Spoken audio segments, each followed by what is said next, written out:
오늘 장 랭킹 5로 이어가겠습니다. 오늘 장에서 꼭 챙겨봐야 하는 이슈들 두 분과 점검해 볼게요. IS의 김태성 본부장, 차영주 MTN 전문위원과 함께합니다. 안녕하세요. 네, 안녕하세요. 네. 오늘은 먼저 2차 전지와 제약바이오 이야기 해보려고 하는데 각각 너무 잘 가면 각각 하고 싶었거든요. 근데 오늘은 애매해요. 이쪽이 막 그렇게 주도 섹터도 아닌 것 같고 일단은 시총 싸움에서 보면 최근에 계속 엎치락 뒤치락 하고 있어요. 2차 전지와 제약바이오. 오늘은 시세가 이어지는 쪽들도 있지만 뭐 그렇게 강한 것도 아닙니다. 셀사들도 일단 쉬어가고 있는 상황이고요. 자, 어느 쪽에 더 매력 있다고 보시는지가 궁금한데 먼저 차영주 위원님께 질문 드릴게요. 2차 전지와 제약바이오의 수급 경쟁이 치열한 가운데 승기를 잡을 쪽. 어제 저희가 출연자분들께 여쭤봤을 때는 제약바이오가 연속성이 나올 수 있는 쪽이고 2차 전지는 수급에서 이긴 것이다. 이런 이야기 해주셨는데 차영주 위원님 어떻게 보세요? 저는 둘 다 좋다. 둘 다 좋다? 예, 둘 다 좋다라고 말씀드릴 수 있겠습니다. 자, 우리가 대표적으로 지금 삼성바이오로직스하고 그다음에 LG엔솔을 놓고 본다라면 과연 이 중에서 누가 치고 나올지에 대한 부분들도 중요하지만 누가 밀릴지에 대한 걸 그럼 반대적으로 똑같은 질문을 하는 거죠. 누가 치고 나갈 거냐라는 질문을 뒤집어보면 누가 밀릴 것이냐라는 질문으로 유추해 볼 수 있지 않겠습니까? 네. 그럼 누가 밀릴 것이냐라고 봤을 때는 둘 다 밀릴 상황이냐라고 보면 밀릴 상황이 아니죠. 살짝 조정을 받고 있습니다. 근데 삼성바이오는 좀 그런 게 올해 조금 며칠 됐고 LG엔솔 같은 경우는 가다가 오늘 좀 쉬는 거죠.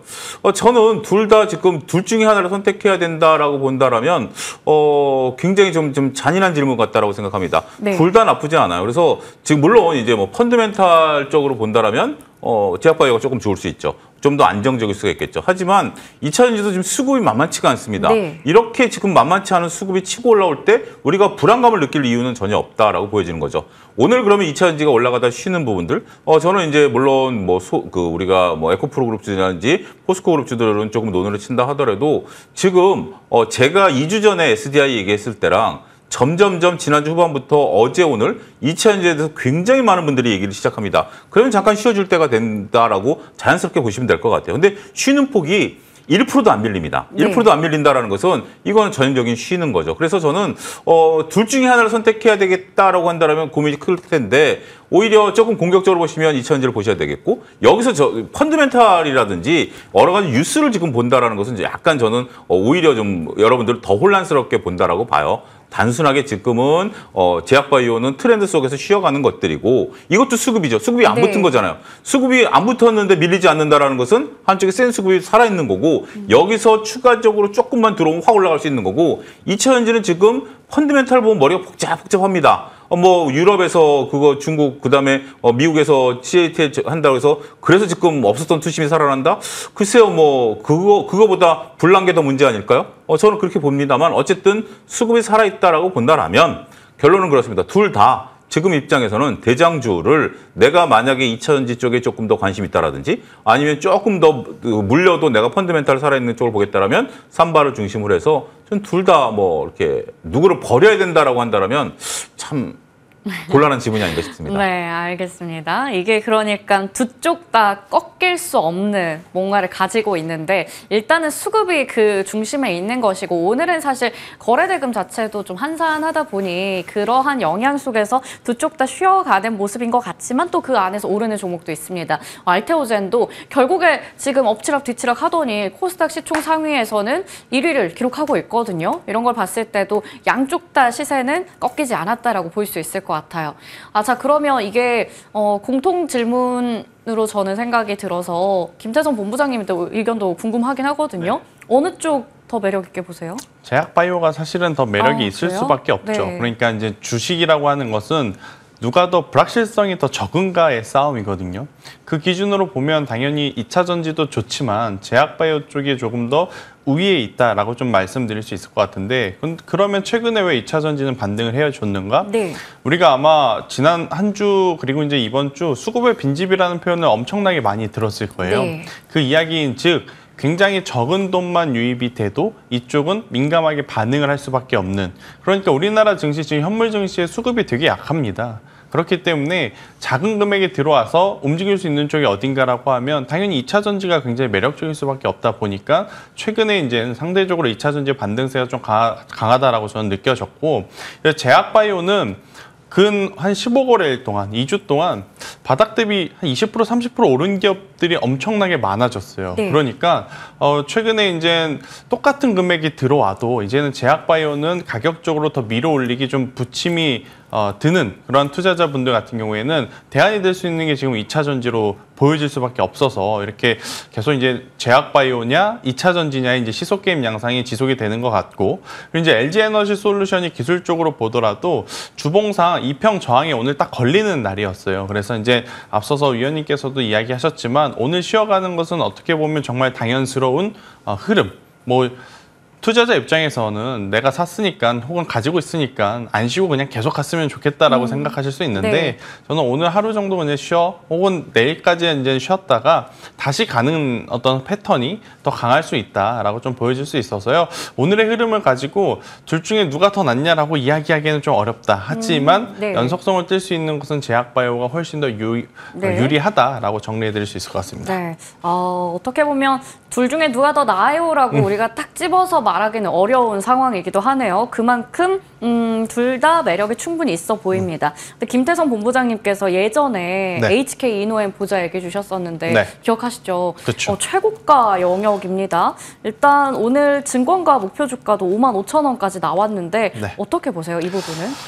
일단은 제약바이오를 여러분들이 지금 보실 때 확실하게 이유가 있어야 됩니다. 네. 그러니까 이제 단순히 제약바이오 테마에 포함되어 있다고 해서 지금 당장 실적이 나오지 않거나 기술 이전, 기술 수출에 대한 일정이 없음에도 불구하고 올라가는 쪽은 저는 짧게 보셔야 된다. 그러니까 대표적으로 코로나, 엠폭스 관련주들은 짧게 네. 보셔야 된다라는 저의 주의이고, 대신에 HK 이노엔 혹은 GI 이노베이션 이러한 쪽 같은 경우에는 기술력이라든지 지금 당장 실적에 또 포함될 수 있는 뉴스들이 굉장히 많고, 또 이제 종근당 같은 기업들, 그러니까 전통 제약사 같은 경우에는 지금 저는 계속 봐도 네. 괜찮다라는 생각이 들어서요. HK 이노엔 현재 구간에서 저는 조금 더 이제 들고 가셔서 55,000원 그 이상도 지금 노려볼 만하다. 네. 어제 조정이 저도 나름 불편했거든요. 근데 이제 어제 기술적으로 조정 나온 종목군들이 굉장히 많아요. 근데 어제 음봉을 오늘 이렇게 다 감싸 안고 오늘 종가까지 이 흐름이 유지가 되면 저는 이제 최근에 기록했었던 어떤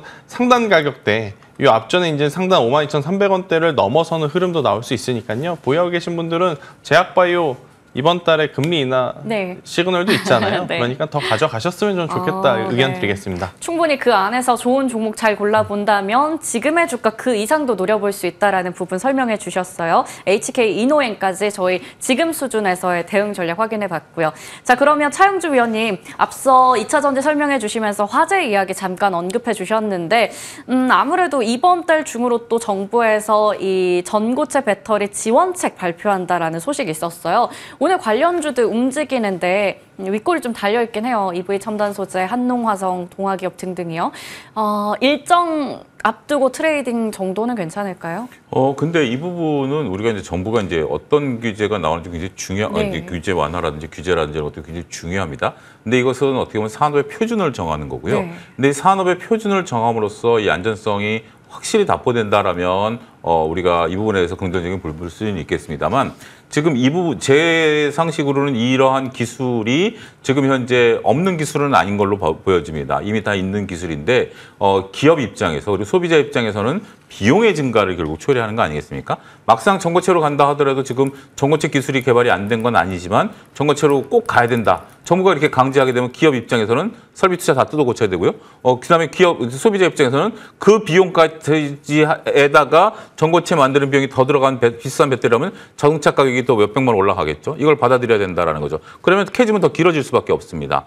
그럼 지금 현재 불안감을 없애주는 것도 심리도 쉽지가 않은데, 불안감 없애주는 전기차가 기존 전기차 대비 500만 원에서 1000만 원, 이건 뭐 정확한 건 아닙니다. 더 올라갔다. 그러면 굳이 내가 전기차를 살 필요가 있을까? 하는 캐즘만 길어질 수 있는 그러한 부분들이죠. 따라서 더군다나 이러한 것들이 오랫동안 지금 현재 계속해서 회자됐던 부분들이기 때문에 새로운 트리거가 된다라고 보이지는 않아요. 그래서 저는 오히려 지금 2차 전지를 펀드멘탈이라든지 내용으로 접근하면 오히려 이 엇박자가 자꾸 나는 것 같아요.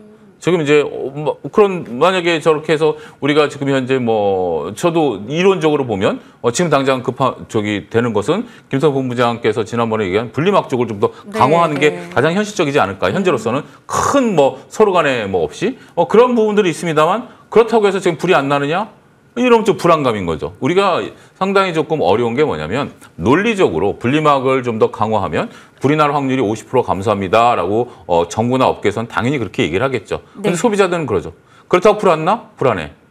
이게 서로 간의 간극이거든요. 그런 부분들을 놓고 보면 저는 뭐 여러 가지 뭐 또 긍정적인 부정론 그럼에도 불구하고 그러면 셀은 왜 올라? 또 이런 거 아니에요? 그래서 저는 지금 당장은 2차 전지는 셀 중심으로 이 차트를 보고 매매를 해야지 여기서 뭔가 올라가는 근거, 희망 이것은 어떻게 보면 사후적인 부분들에 대한 어떤 부분들이다라고 생각하기 때문에 그렇지 않아도 만약에 그 말씀하신 것처럼 주요 요지는 거죠. 자, 본론 돌아와가지고 그 발표 이전까지 그러면 이와 관련된 주식에 대한 부분들은 짧게 끊어쳐야 된다. 근데 그 시간이 다가올수록 많은 분들이 그렇잖아요.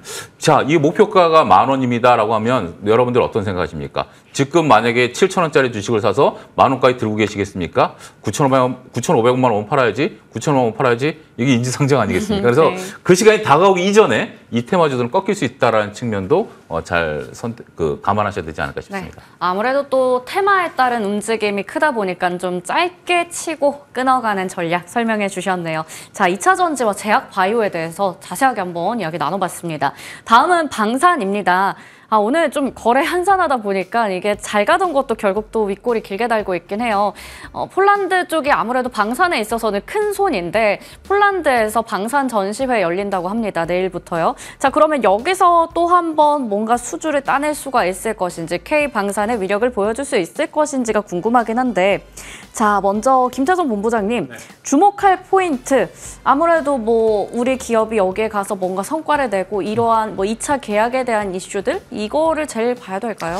뭐 2차 계약이 가장 중요하죠. 그러니까 이제 우리가 알고 있었던 내용 외에 이제 다른 나라와의 이제 새로운 신규 수주에 대한 가능성이 이제 가장 중요할 것 같은데 사실 이런 이벤트에서 그런 내용이 나올 확률은 굉장히 적다라고 좀 보시면 될 것 같고 대신에 지금 뭐 나토도 그렇지만 미국에서도 계속 국방비에 대해서는 이 예산을 계속 늘리겠다라는 이야기가 지금 나오고 있는 상황이잖아요. 그러다 보니 그런 뉴스의 한 줄 한 줄에 굉장히 또 민감하게 반응을 할 수밖에 없는 상황이다라고 좀 보시면 될 것 같고 그리고 이제 일정을 잘 맞춰서 우리가 납기를 잘 지킬 수 있느냐 이것도 사실은 고민 아닌 고민이었거든요. 근데 이제 그런 것들이 이번에 잘 해소가 되는 어떤 뉴스들을 좀 확인을 했기 때문에 장 초반에 굉장히 좋은 모습들을 좀 보이지 않았나 싶은데 아쉽죠. 그러니까 여기서 지금 거래가 붙게 되면 현대로템 같은 경우에는 8월 달에 기록했던 또 고점을 돌파하면서 오늘 그 부근까지 거의 갔는데 또 윗골이 달렸어요. 한 번 더 물량을 소화해주면 6만 원 이제는 그 이상을 좀 바라볼 수 있는 상황이었는데 다소 아쉽긴 하나 저는 그렇다고 해서 방산주에 대한 기대를 좀 저버리기에는 워낙 지금 수주 잔고가 잘 쌓이고 있고 그리고 이제 우리나라 기업들이 납기를 잘 맞추는 나라 중에 하나거든요. 그렇기 때문에 저는 올해 하반기에 어떤 성적표를 기대해 본다면 기존에 보유하고 계셨던 분들도 보유를 하시는 게 맞고 없으셨던 분들도 사실 오늘 이렇게 기술적으로 음봉 꼬리가 긴 캔들이 나타나게 되면 추가 조정은 좀 나올 수는 있거든요. 그 조정을 한번 이용해 보시는 것도 괜찮다. 그리고 이제 제가 오늘 방산 쪽이 윗꼬리를 달리면서 여러 가지를 좀 체크를 했는데 그러니까 이거는 그냥 저의 개인적인 전략이지만 방산 플러스 조선 이쪽 다 가지고 있는 쪽이 있거든요. 하나오션. 차라리 이쪽에 대한 부분도 오히려 저는 가격적으로 더 메리트가 있는 쪽은 이제 하나오션이라는 생각이 들어서 이쪽에 대한 관심도까지도 한번 꼭 체크를 해보셨으면 좋겠다는 의견 드려보도록 하겠습니다. 오늘 안 그래도 종목으로 딱 꼽는다면 저는 현대로템과 한화오션이 제일 궁금했었는데 그 두 가지 다 말씀해 주신 것 같아요. 자, 그러면 하반기에도 여러 가지 수주 잔고 쌓아두고 있고 이벤트들 가져가면서 볼만하다라는 말씀 주셨는데 차영주 위원님 수주 실적 다 가지고 있는 게 방산이잖아요. 앞서 말씀해 주셨던 종목들 이외에도 뭐 우리 주목할 만한 모멘텀 있는지 혹은 종목 있는지 궁금해요. 그동안 제가 우리가 다양한 제약 학회 뭐 이런 것들인데 그 학회라는 것은 제가 이제 그 모멘텀에 대해서는 조금 긍정적으로 말씀드리지는 않았어요. 왜냐하면 학회가 뭘 하는 자리가 아니라 사람들이 모이는 거고 제약회사 다니는 분들한테 혹시 물어보면 학회 참석을 해서 네. 그분들은 이제 명함 돌리는 거예요. 학회라는 것이 딱 정해진 시간에 딱 하나만 열리는 게 아니라 예를 네. 들면 학회가 딱 열린다 그러면 큰 컨벤션 센터에서 몇 개의 방에서 맞아요. 동시에 이쪽은 심장, 이쪽은 콩팥 네. 이런 것들은 막 열리거든요. 관심 있는 곳에 관심 있는 가서 의사들은 보는 거기 거죠. 가는 네, 거기 네. 때문에 거기서 뭐 차분히 앉아 설명할 뭐 그런 장소도 없고 그 대신 이제 그게 왜 중요하냐면 거기서 팜플렛을 열심히 돌리면 관심 있는 의사들이 이제 그걸 갖고 본국에 돌아와서 보고 이제 전화가 오면서 네, 이제 연락이 네. 되면서 우리가 기술 이전이 되는 거거든요. 근데 우리가 폴란드라는 데는 우리가 유심히 보셔야 됩니다. 폴란드가 왜 이러냐면 지정학적으로 보면 우크라이나 바로 위에 폴란드가 있거든요. 네. 근데 폴란드와 우크라이나 이렇게 쫙 사선으로 있는데 그 옆에 독일이 있어요. 그 사이에 산맥이 있습니다. 그 산맥이 굉장히 중요한 의미인데 뜬금없이 왜 지리냐라고 했을 때 독일과 프랑스가 러시아를 침공할 때 폴란드를 통과하지 않고 우크라이나를 통과한 이유가 그 산맥 때문이거든요. 근데 그 산맥이 천연적인 러시아 입장에서는 네. 요새였어요. 근데 그 산맥을 기준으로 폴란드는 과거에 뭐였었죠? 나토가 아니었죠. 근데 지금 그 산맥 너머로 미군 기지가 들어와 버렸습니다. 폴란드에. 네. 나토로 들어와 버렸어요. 그렇기 때문에 우크라이나마저 나토로 들어가겠다고 해서 전쟁이 일어난 거 아니겠습니까? 자, 정리하자면 폴란드는 이번에 우리한테 무기를 대거 수입해 가면서 한 가지 조건을 걸었습니다. 폴란드에서 자체 생산하겠다. 네. 우리도 이제 미국에서 비행기 사올 때 똑같은 거 아니겠습니까? 그러면 우리나라 입장에서는 그걸 허락해 준 이유가 여기서부터 이제 내피셜인데 폴란드를 통해서 나토의 무기 공급이 가능해진다라는 거죠. 이건 굉장히 중요한 일이 있습니다. 폴란드의 현지화 공장을 우리가 세운 겁니다. 물론 폴란드 입장에서 좋지만 그 절반을 우리가 가져오는 거 아니겠습니까? 저는 그래서 폴란드에서 이번에 무기 전시회를 함으로써 수많은 나토국 군수 분들이 와서 보고 직접 확인하고 나서면은 저는 빠르면 올 하반기 내년부터는 수주가 더 쏟아질 가능성에 대해서 대비를 하자. 그들 입장에서 본다라면 우리나라에서 만들어 수출하는 것보다 폴란드 현지 공장에서 하면 단가도 더 싸지는 거고 네. 저는 그 부분에 대해서는 새로운 모멘텀이 될 수 있다. 강하게 믿고 싶고 그게 수주 장고로 늘어난다는 거 저도 믿고 싶습니다. 그러면 이제 구체적인 종목으로 보자라면 그렇지만 그거는 좀 시간이 걸린다라는 네, 것들이고요. 네. 김세성 본부장의 아이디어가 상당히 좋습니다. 현재 지금 시장에서 밀리지 않는 현대로템의 이유가 뭐죠? 현대로템은 단순하게 방산회사 플러스 철도도 있죠. 철도가 네. 있습니다. 철도가 있는 것 때문에 철도는 캐시카우 역할을 해요. 철도는 계속해서 지금 이제 네. 캐시카우 지금 이제 현대로템이 하고 있는데 싱가포르에 지금 인도네시아까지 다 장악하고 있는 거 아니겠습니까? 이거는 캐시카우 여기 플러스 알파죠. 하나오션도 굉장히 중요합니다. 여러분들 미국이 의외로 조선 강국이 아닙니다. 지금 미국에서 우리나라한테 컨테이너선 수주 줬다는 얘기 들어보셨나요?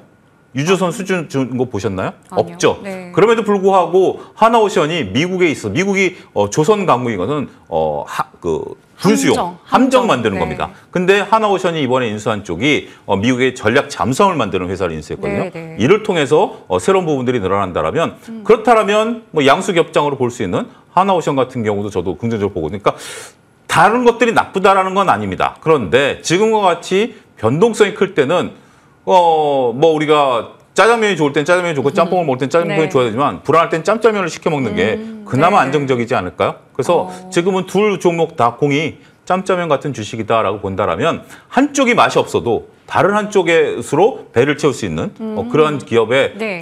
보는 것이 조금 낫지 않을까 그렇게 말씀드리겠습니다. 이 안에서도 좀 더 매력이 있는 뭔가 하나라도 더 가져가는 게 이제 한화오션이다라는 부분 얘기 주셨네요.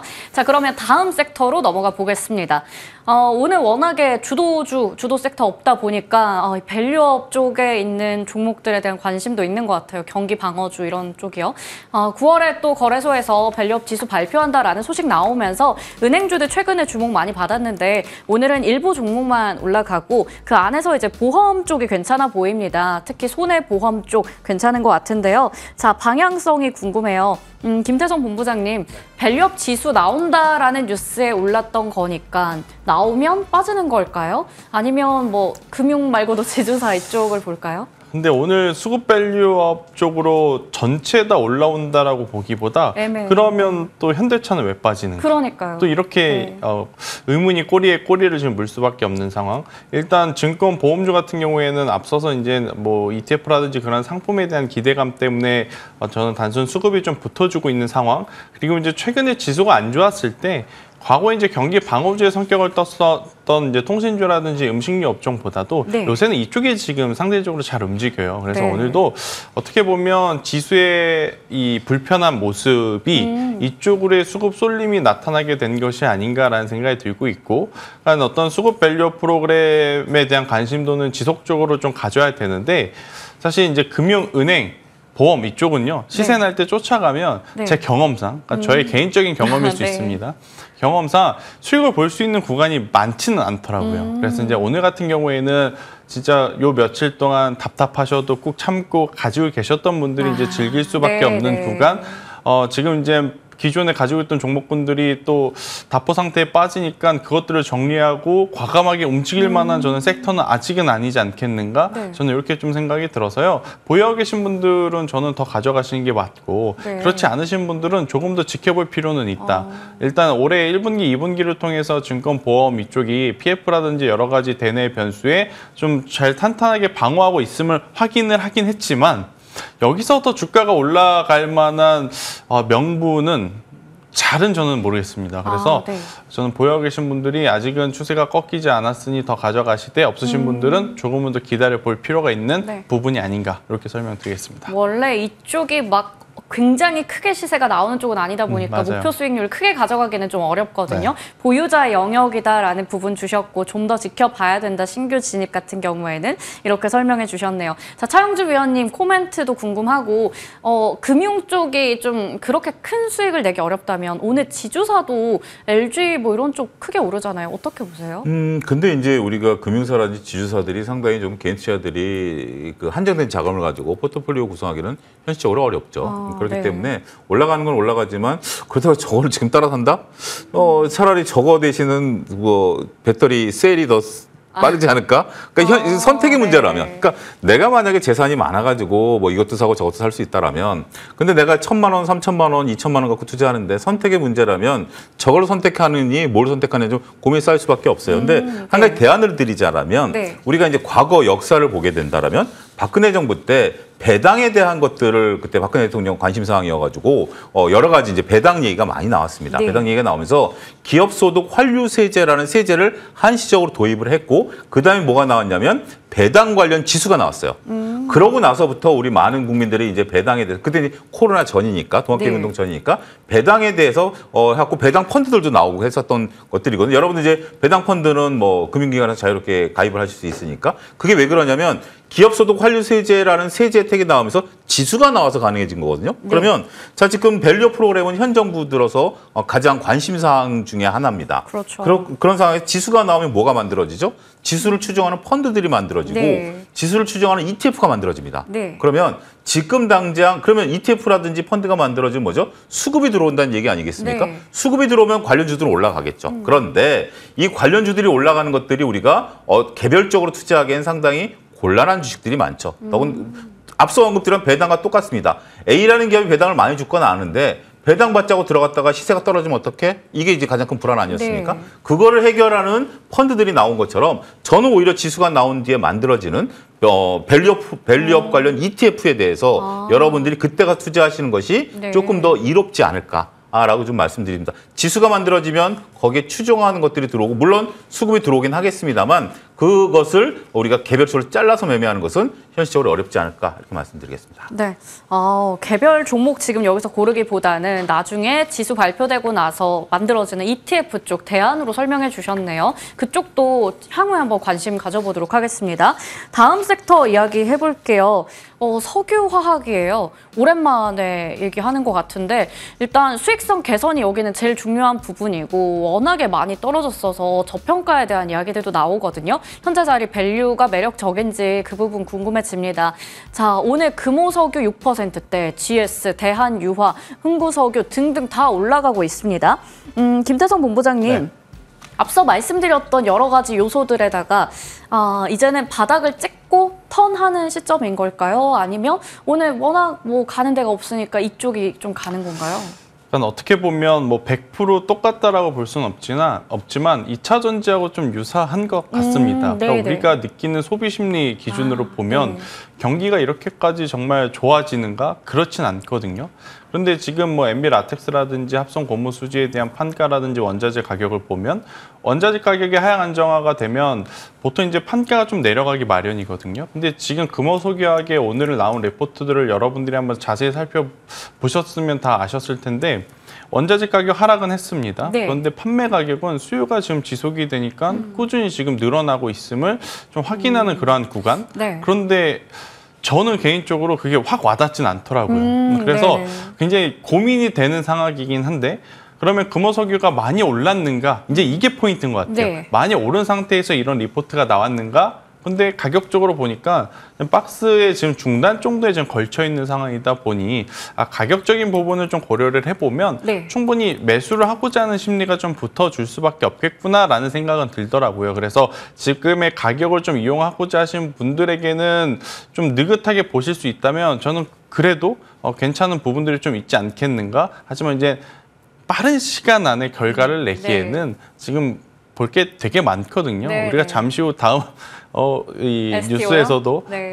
보겠지만 조금 더 빠르게 성과를 내실 분들에게는 네. 안 맞을 수는 있다. 네, 이렇게 설명을 드리도록 네. 하겠습니다. 어떻게 보면 진짜 2차 전지처럼 저가 매수 들어와서 바닥 찍었나? 하고 이렇게 쭉 갈 수도 있다라는 기대감을 가질 수는 있겠지만 2차 전지 워낙 지금 그쪽으로 수급 가 네. 있으니까 석유화학까지는 좀 기다려 봐야 될 것 같아요. 자, 그러면 차용주 위원님께는 이제 질문 드릴 게 종목 쪽이긴 한데 앞서 한화오션은 방산의 조선, 짬짜면의 느낌이었잖아요. 이쪽에도 그런 종목들 많거든요. 뭐 LG화학만 보더라도 2차 전지의 석유화학 뭐 이렇게 볼 수 있는데 그러면 사업을 다각화하는 뭐 LG화학이나 SK이노베이션 이런 쪽을 봐야 될지 아니면 정말 정통성을 가지고 있는 쪽을 봐야 될지 어떤 포인트 잡아보세요? 이거는 제 개인적으로 특별히 종목을 말씀드리긴 좀 곤란합니다. 아니면 업황이라든지 네. 중국과에서 이제 과잉 공급이라든지 이런 부분들을 보면 이게 종목을 얘기하기는 어려워요. 근데 저는 이 오늘 석유화학 업종이 올라가는 거에 대해서 굉장히 저는 기분이 좋습니다. 오. 왜 그러냐면 이게 지금 얘네들을 내가 사서 투자하겠다라는 개념은 아니에요. 근데 지금 보면 가만히 보면 2차 전지가 바닥에서 지금 어쨌든 올라오고 있죠. 네이버 바닥에서 올라오고 있죠. 화장품 올라오고 있죠. 지금 여러분들 보셨는지 모르겠습니다. 모드투어, 하나투어, 롯데관광개발 바닥에서 5, 6%씩 다 올라와 있습니다. 강원랜드 최근 강원랜드 올라가죠. 오늘 네. 삼양식품 올라가고 있죠. 네. 여기에 석유화학까지 올라갑니다. 그렇다면 바닥에서 밀렸던 종목들이 지금 다 고개를 들어주고 있어요. 너나 네네. 할 것 없이. 그럼 여러 가지 의미가 있겠죠. 근데 여러분들이 가장 많이 들으셨던 얘기가 빈집이다라는 얘기일 겁니다. 근데 빈집이라는 게 시장이 약하면 빈집에 들어가면 안 되죠. 무너져 버릴 수도 있으니까. 근데 빈집에 들어온다라는 의미는 시장이 강하다라는 것을 반증하고 있다라는 겁니다. 네. 제가 기분이 좋은 게 바로 그겁니다.